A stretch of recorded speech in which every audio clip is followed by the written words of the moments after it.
Looks like we got everybody out of the waiting room. Good morning, everybody. Just go ahead and type yes in the chat if you can hear me all right. Perfect. We love to see it. I'm going to go ahead and get started. So hello, everybody. Welcome to our second installment of our ZagTalk 101 summer webinar series. My name is Anna Sanford, and I am the current office coordinator for Parent and Family Relations and Office of New Student and Family Programs. I'll be hosting the Q&A portion of this webinar later on. Before we begin, I wanted to let everybody know that we do have live transcriptions available for today's webinar. There should be a CC button at the bottom of your Zoom window that you can click to enable subtitles if you would like. So today I am joined by Phillip Tyler, the Crime Prevention and Education Officer for Campus Security and Public Safety. He has a couple of videos that he'd like to share with you. So if you have any questions during those videos, feel free to drop them in the chat below, and we'll start the Q&A session following the conclusion of the videos. As always, this webinar is being recorded, so if you'd like to rewatch the webinar, a link to the recording will be posted in our communications portal within the next couple of days. Also, we'd like to ask that you remain muted the entire time that you're with us today. So with that, I'm going to hand things over to Phillip so he can introduce himself. Good morning and thank you, or good afternoon now, and thank you all our ZAG families for joining us today. I'm excited to have your students on our campus with us on our open campus this year. Again, my name is Phillip Tyler. I am the Crime Prevention and Education Officer with Campus Security and Public Safety, and I'm happy to field your questions at the end of this presentation to address any concerns, apprehensions, angst you might have sending your young men and women to our charge here at Gonzaga. But I'd like to begin with two short videos that will give you a broad understanding of what it is we provide for your students here in our Gonzaga campus and community.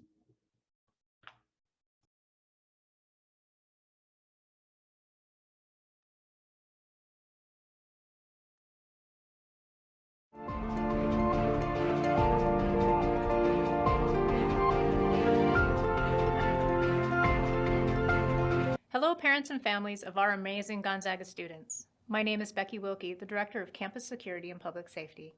I have the great honor of leading a fantastic team who love to work with and help your students be the best they can be while at Gonzaga University and beyond. The Campus Security and Public Safety team does not just consist of patrol and communications officers.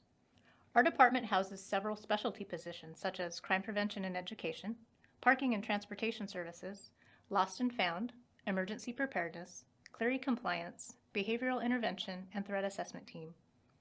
Our department is operated 24 hours a day, every day of the year. We provide proactive patrol of campus and all university-owned or controlled properties within the Logan Neighborhood. Patrolling in and around the residence halls is a priority, and your student will see our officers at least twice during their shift. We are located in the historic Hutter Mansion at 503 East Sharp Avenue. We encourage all students, staff, faculty, and families to put our 24-hour contact number in their phones. We will always answer when you call 509-313-2222. Campus Security and Public Safety is a student-centered, mission-driven, and service-oriented department focused on the safety and security of the Gonzaga community, and we look forward to assisting your students in order to have a safe, healthy, and fun student experience. Thank you, and we'll see you soon. Hello, my name is Scott Whittle, and I am the Associate Director of Campus Security and Public Safety. I will talk about purchasing parking passes, accessing lost and found, and what to do in an emergency situation. Buying a parking permit will be a little different this year. We are encouraging everyone to purchase a permit online. It will be important to provide your MSC box number or your off-campus address so that we can mail the permit to you. In order to buy your permit, you will need to provide the following: name, address, and student or employee number. You will need your year, make, model, and the color of your vehicle, and the state of the registration and your license plate number. It is important to know that you will need to have a parking permit in order to park in any GU-owned parking lot 24/7. Next, I will talk about Crowdfind. Gonzaga University's Lost and Found is maintained through Crowdfind. You can access it at www.gonzaga.edu/lost and found. If anyone loses an item, they can access this website to browse missing items and to file a claim if you cannot find your missing item on the website. To recover your lost property, access the website, find your missing item, file a claim with your contact information, and follow the instructions provided by Crowdfind. Please understand that items may take time to be entered into the system. Lastly, I will talk about what to do in an event of an emergency. If you are aware of a situation that involves fire, medical, police, or any threat to life or property, please call 911. After calling 911, please call campus security at 509-313-2222. Security officers work with emergency responders at the scene by helping with directions, building entry, crowd control, and information. Campus security and public safety officers assist students who may be in crisis by providing resource information that is offered through the university. Thank you very much. Hello, parents and family. My name is Officer Phillip Tyler. I am the Crime Prevention and Education Officer for Gonzaga Campus Security and Public Safety. Today I want to talk to you about emergency blue lights, the safety of our Logan neighborhoods, and security escorts. The security department maintains a number of exterior blue light phones. These phones have a direct dial connection to campus security and can be used to request an officer response or report an incident. These phones are easily recognizable. They are mounted on an 8-foot stanchion with a painted light color. They are highly visible on top of the stanchion. At night, they are very illuminated. These phones are easy to use. Simply open the door, push the button, there's no handset, and you are directly connected to the security dispatcher. The location of the phone is automatically displayed to the dispatcher. Now let's talk about the Logan neighborhood, the area surrounding Gonzaga University. So the immediate area around the university, the Logan neighborhood, is home to a large number of students occupying privately owned homes and apartments, as well as housing owned by and controlled by Gonzaga University. Our university maintains a cordial and productive relationship with the Logan neighborhood. The Spokane Police Department patrols the area surrounding the university on a regular basis. Local emergency providers have primary responsibility when responding to calls in the Logan neighborhood. For this reason, police, fire, and medical emergencies should always be called in to 911. The Logan neighborhood is relatively safe, but crimes do occur, and the crime rate is higher than that of the campus. Caution should always be exercised when walking through the Logan neighborhood, particularly after dark. Campus security and public safety officers can provide a security escort to any area on campus, as well as the portions of our Logan neighborhood that are directly adjacent to the university. We will not give escorts, however, to bars, businesses, downtown, or etc. These calls and these escorts are for security purposes only.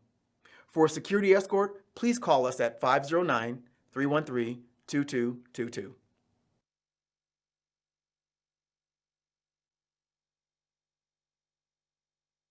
Okie dokie, I'm going to switch over to the next video real quick.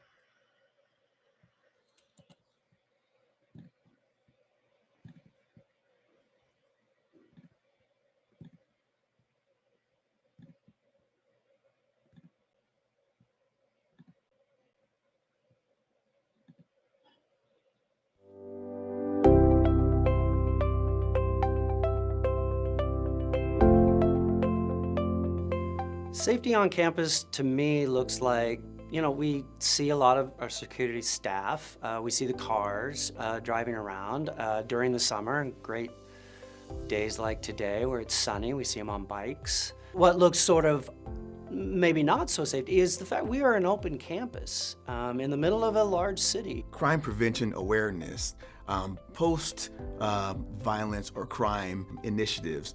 That means ensuring that there is no disruption to both the educational environment for our students, the workplace environment of our staff and faculty, and the neighborhood environment of our Logan neighborhood citizens.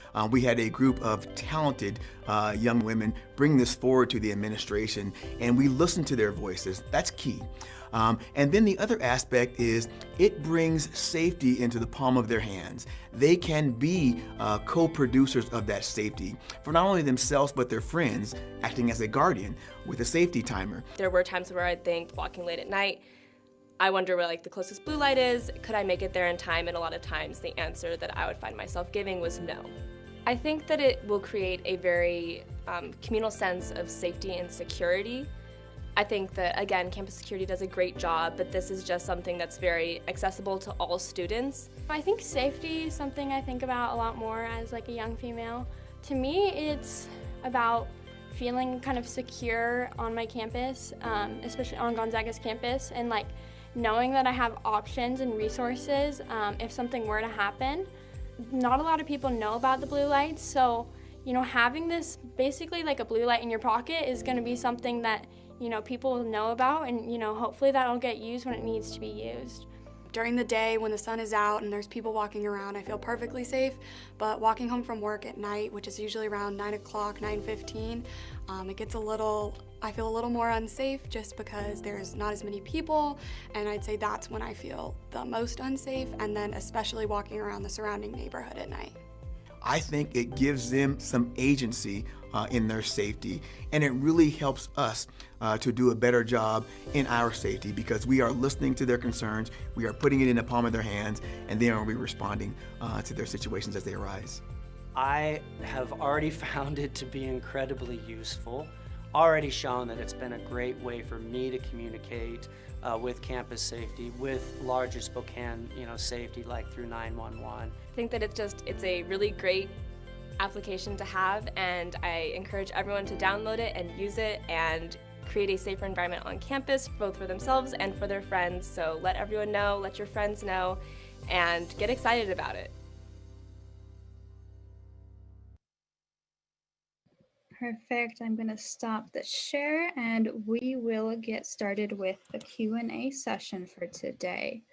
Okie dokie. Let's see here. So if you guys had any questions about those videos or any questions in general about campus security and public safety and what our officers like Phillip Tyler do, you can go ahead and put those in the chat right now. The phone number, can we repeat the phone number, please? Yes, so that phone number, and thanks for asking the question, Zakarian, it's 509-313-2222, and we'll have that put in the chat as well. There we go, it's in the chat. Perfect. And also a reminder, this video is being recorded, so if you hopped in a little late and missed some of that, a recording of the video will be posted in our communications portal within the next couple of days. Again, if you have any questions, go ahead and pop those in the chat. And if you can't think of your questions right now, you can go ahead and email them to us as well. I would like my daughter to watch one of these safety videos. Where can she find them aside from this replay? Yeah, so on our Gonzaga University website, our forward-facing website, she should be able to find those under Gonzaga Campus Security and Gonzaga Rave Guardian Safety app. I'm going to go ahead and put the link to the Rave Guardian one in the chat real quick. I see a question from Nancy explaining the Rave Guardian app. So the Rave Guardian app, Nancy and Heather, is what we're using to really take the place of our static blue light phones. Our static blue light phones were those areas where students, faculty, and staff could go to push and come in contact with campus security and public safety. We thought, after listening to our students, that something that they could have in their hands and with them all the time would be a better option.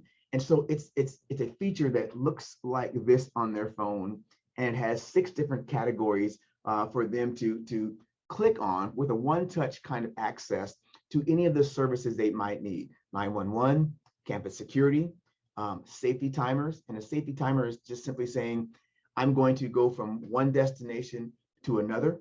It should take 10 minutes. I add, let's say, Nancy or Heather as my guardian on that. And if I don't arrive in time or I don't shut that off, it automatically sends them an alert. And then they can then in turn contact campus security or 911 to locate that individual through geolocation. It also contains a content directory of the most commonly used websites or information that they would have to access, so they don't have to go searching through the information for themselves. So it really puts safety again in the palm of their hands, and they can access these different mediums of information in real time. Perfect. We have another question in here. Can you talk about the party scene on campus and rules about alcohol, etc.? Sure. When we talk about a party scene, we really want to avoid that narrative because there really truly isn't a party scene on our campus, and we do not encourage that. Obviously, if you're 21 years of age or older, living off campus, and you're abiding by the local ordinances and city laws, feel free to engage in those activities. The rules that apply on campus in dormitories, everyone must be 21 or over to have alcohol in their residence halls, in their rooms. If not, that would be a violation of not only housing, but of Gonzaga policy in general. You know, we want to make your sons and daughters, these young men and women, responsible young adults. And so we want to really talk about the danger of abusing alcohol, underage or binge drinking. And we do that through safety talks that I will conduct with your students within the first couple months of them being on campus. I can testify myself as a student. I attended one of his talks my freshman year, and it was very helpful, very engaging. So thank you for that discussion as well. Moving on to the next question. When there have been safety problems on campus, is it typically an issue with other students or with non-students coming onto campus? Yeah, that's a really good question. So the answer to that question is two-part. We are an open campus, and this question comes from Maureen. So we do get citizens coming through our campus, and sometimes they do interact and make our student, staff, and faculty feel safe. Generally speaking, Gonzaga students are a family. When your young men and women, your students come to our campus, they become part of our family, and we'll do whatever it is to make them safe. And we really have a tradition on campus. It's called Zags Help Zags. So when situations are going on, whether it be internal and external, they jump in to help one another, whether that be calling campus security, local authorities, or just a campus security authority. Could be an instructor, could be a professor. So generally speaking, the incidents that we see outside of residence halls are non-student involved. Inside residence halls, obviously those places are secured and locked down, and only students have access to them. So it will be a student-on-student issue. Perfect. It looks like we have a question from Cynthia. Could you touch a little bit more on what you talk about during your session with new students in the fall? Absolutely, I'd love to. We touch on their security and their safety from the front door in. And what I mean by that is the front door of their residence hall, if they're living on campus, and the front door of their apartment or off-campus home. We talk about making sure those doors are secure, not leaving them open or ajar, even if it happens to be cold or excuse me, warm when they're trying to get air through. Don't leave your windows ajar. Make sure those that you are letting in your residence hall are actually students. And if you're not concerned, not confident they are, do not let them in. Make sure your cars are locked all the time, even if they're parked on campus. Park in well-lit areas. Don't leave anything inside your vehicles that may create an opportunity for crimes to occur. That's when we see the most crime on campus, Cynthia, when there's an opportunity for someone who would do wrong to have easy access to properties. We talk about underage drinking. We talk about fake IDs. We talk about drug use and misuse on campus. We talk about intimate partner violence. So it's a large gambit of safety protocols we talk about, but we also do it to demystify campus security, right? To humanize our officers and build a relationship with our students, because we are only limited in our numbers where our students are all spread about our campus. There are more eyes and more ears. And if we can develop a partnership with them, we can interdict and prevent things from happening that create issues to their safety or their educational environment. So that's what we do in our safety talks that we do within the first couple months on campus. Perfect. Next question coming in from Cecily. Is the app going to replace the static blue lights on campus? The answer to that question is perhaps. We're still going through some initial testing of the application, and there's a broader version of that. But ideally, we would like to have everyone on campus, students, faculty, and staff, have it in their hand so they don't have to get to a location to summon aid. Next question coming in from Brian. Do you have a website where you can access the number and types of incidents that have happened on campus, sort of like a dashboard? Yes, so for our students and internal staff, we do what's called a daily crime log. It's not posted for public facing, but your students would have access to that once they get their zag.edu email address, and they can access that daily crime log and get that information.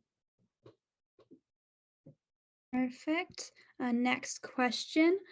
Does the campus have a suspicious package or an active shooter protocol, and what does that look like? Absolutely. And I train on both of those with our campus partners, whether that be staff, faculty, or students. And whether we go through the same governmental training for run, hide, fight, and then if you see something, say something. So we do that throughout the course of the year.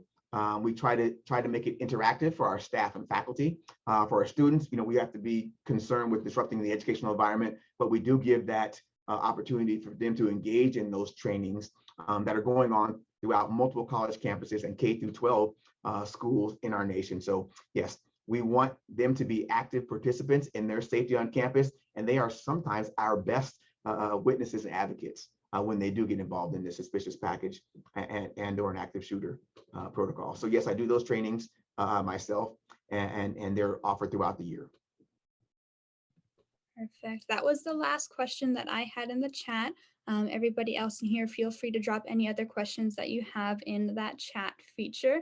I'm just going to remind people that we are recording the session. So if you hopped in a little late, we are recording, and we'll post that recording to our communications portal within the next couple of days. Do you think there's anything that wasn't touched on in those videos or in this Q&A so far that you think would be important for our parents and families to know? I think, we cover a broad area of those issues, but what I would like our families to know is your students, your children become part of our family. And I said it before, and I'll say it again. We, Campus Security and Public Safety, our partners around our university will do all that we can to ensure their safety. They become part of our ZAG family now, and we're dedicated to make sure that they are safe. If you have any questions or concerns, if they have any questions or concern, I really, I asked them to reach out to Campus Security, Public Safety. They can reach out to me. I'll put my email address into the chat here real quick, but I'm more than happy to answer any questions they might have relative to safety on campus. I can't answer active investigations or ongoing investigations, but I will answer any other questions they might have for us. I would also add that your campus security and public safety team are well trained, well educated, well informed. We go through training such as de-escalation, implicit bias, autism training, first aid, bystander safety. We really try to be the best prepared department we can. And when we're best prepared, we can handle any situation that might goes on, even if that means getting assistance from our law enforcement partners in our community. Awesome. I'm going to go ahead and give everybody 5 more minutes to type any questions that they might have into the chat. But that was a great Q&A session. I feel like we got a lot of answers. We had a lot of amazing questions. And I'm excited for the Rave Guardian app. That's going to be a great addition to our campus. Yeah. And have your students come by our beautiful Hutter Mansion on the corner of Sharp and Addison and just come take a tour. We'd love to meet them. We'd love to show them what we have at our disposal to keep them safe. Hundreds of cameras, over 600 cameras. Nothing in private areas, I would say that, parents, but areas that can cover the majority of our campus. We have alarm systems. We have proactive patrols, both on foot, vehicle, and bicycle. We have behavior intervention specialists within our team. We have emergency preparedness, risk management that work with us on our team. So we really have a plethora of experience. The majority of us are either former military, former law enforcement, and we bring, hundreds of years, combined years, of information and education and experience to this job. And so we want to really be the best that we can for your students. And we're looking forward to seeing them in an open campus. Thank you for our fall 2021 session.